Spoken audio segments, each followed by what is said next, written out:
ప్రభుత్వం కూడా భయపడుతుంది, గడగడ అంటుంది. ఎందుకంటే మన మన మన ఓట్ల మీద మన మన మన కులాలను వాడుకుని ఇలా రాజ్యాధికారం రావడం జరిగింది.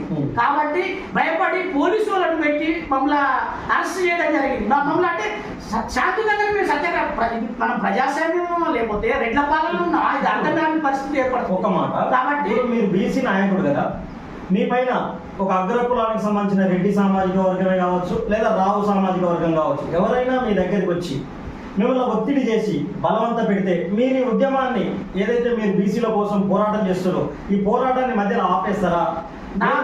నా ప్రాణం ఉన్నంత వరకు బీసీ ఉద్యమాన్ని నడిపిస్తాము. అది మనం చచ్చిపోయేంత వరకు అవసరం లేదు. అది అతి త్వరలోనే వాళ్ళ కుర్చీ కాలైతే మన కుర్చీ రాజ్యాధికారం దిశగా తప్పనిసరిగా వెళ్తుంది. ఎవరు భయపడి యావత్ తెలంగాణలో బీసీ సమాజం ఎటువంటి బెదిరింపు కాల్సి వచ్చినా ఏది వచ్చినా ఇక సమాజంలో ఎవ్వరు భయపడరు. ఆల్రెడీ ఉద్యమం అనేది చైతన్యమైంది. ఒక్కరు కాదు, యావత్ తెలంగాణ రాష్ట్రం మొత్తమే అడుగుతుంది. బీసీ రిజర్వేషన్లు ఏమైనాయి, అరే ఇంత దగ్గరపడ్డామా, ఇలా 78 సంవత్సరాల నుంచి ఇంత మోసపోయినామా, సమాజం ఆలోచన చేస్తుంది. అరే మన రాజ్యాధికారాన్ని దోసుకుంటున్నారా, మనం చూస్తున్నాం ఇవాళ విలాసవంతంగా వేల కోట్లు ఎక్కడికి వెళ్ళి వస్తుంది. మన సంపాదనే కదా.